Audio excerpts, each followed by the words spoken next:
Mga kagabay, magandang hapon, magandang gabi, magandang umaga, magandang tanghali.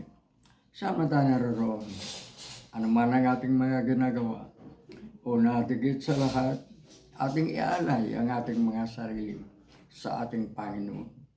Sa loob lamang ng ilang sandali, ating damhin ang presensya ng Diyos. Sumasa sa atin ang pagpapala, ang biyaya, ang pag-ibig, at ang kapayapaan ng Ama, ng Anak, at ng Espiritu Santo, na bubuhay at naghahari, iisang Diyos, magpas sa walang hanggan. Mga kagabay, tapos na ang panahon ng pagsisisi, ang panahon sa mga panalangin, ang panahon sa paghihingi ng kapatawaran, at ang panahon sa pagpapatawad. Napakagandang alaala ang ating naiwan sa panahon ng Kwaresma. Sa panahon na ginugunita natin ang pasyon, ang kamatayan, at ang muling pagkabuhay ng ating Panginoon. Sana ang mga bagay-bagay na ating natutuhan sa nakaraang panahon ng Kwaresma, panahon ng banal na araw, bahal na simana, panahon ng kabanalan, sana ating isa sa buhay, magbago na tayo. Marami tayong dapat baguhin. Unahin natin ang ating mga sarili. Unahin natin ang pagbabago natin sa ating mga tahanan. Alam naman natin kung paano natin babaguhin ang takbo sa ating sariling bahay. Sapagkat kung hindi natin yan kaya, lalong wala tayong kakayahan upang maghangad ng pagbabago sa lipunan. Kailangan magsimula sa atin. Magsimula ang pagbabago. At sa ngayon nga, sa muling pagkabuhay ng ating Panginoon, ang una niyang panawagan o ang una niyang binabanggit na salita sa tuwing siya ay magpapakita, sa tuwing siya ay babati sa kanyang mga alagad, sa kanyang mga apostoles. Kapayapaan sumasa inyo. Peace be with you. Napakaganda pagbati. Kapayapaan. Harinawa, ang kapayapaan ito ay hindi lamang isang pagbati, hindi lamang isang friendly gesture, hindi lamang pamumula. Alam natin sa harap ng misa, sa banal na misa, may isang yugto ng banal na misa saan nagbibigayan tayo ng gesture ng kapayapaan. Ngumingiti tayo, hindi natin alam kung ang makaharap natin yung ating mga kagalit at bigla tayong iinit o kagalit tayo sa loob ng simbahan. Ngunit kailangan natin ang magbago. Pangalawa, kailangan magbago ang mga nasa pamahalaan. Tama na, sobra na. Kung ayaw ninyong tanggapin ang inyong pagnanakaw, ilabas na lamang ninyo ang totoong pera sa kaban ng bayan. Ipakita ninyo nga dyan nakadeposito. Ipakita ninyo nga na tama ang pagkagastos, na tama ang pagkagamit, at hindi nawaldas. Yan lang naman ang simpleng gawin ninyo. Ayaw nyong aminin na nagnakaw kayo. Gumagawa kayo ng mga piking pagsisiyasat, mga piking investigasyon, nambubulan, nanluloko na lamang kayo. Sana magiging tapat kayo sa mga panahon ito. Nasa kahirapan tayo. Nananawagan ng ating Santo Papa na sana magkaroon ng isang mapayapang dialogo sa mga magkalaban. Kabilang na ang Pilipinas. Pagkagira, maaapektuhan tayo kasi may kanya-kanya tayong alyansa, may kanya-kanya tayong alliance.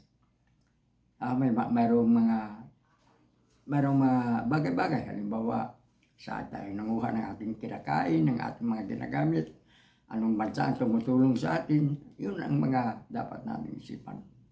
Magbago na tayo.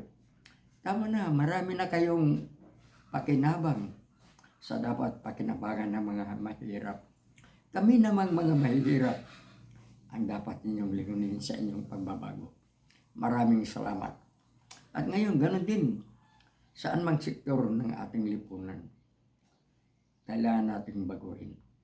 Bakit kailangan natin ang magbago?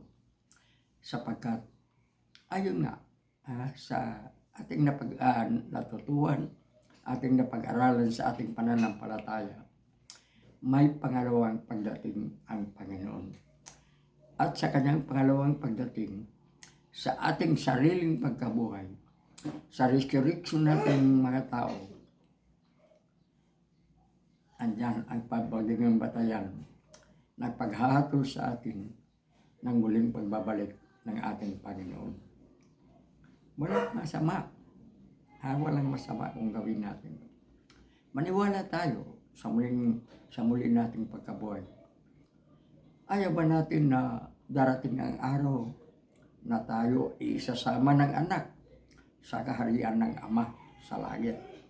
Sapagkat sinabi ng Ama, ng Jesus, bago sa tuluyang inakyat sa langit, sinabi niya sa kanyang mga apostoles, aalis ako, iwanan ko kayo, ngunit hindi kayo maulila, sapagkat darating sa inyo ang Espiritu Santo. Darating sa inyo ang tutulong upang magiging matibay ang inyong pagtitiwala at paniniwala sa aking mga itinuturo sa inyo. Napakagandang pangako ni Jesus, ang kaharian ng langit, ang paraiso. Lahat tayo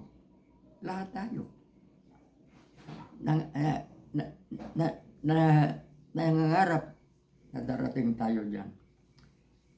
Maliban lamang kung tayo ay hindi naniniwala sa muli nating pagkabuhay, sa muling pagkabuhay ng tao.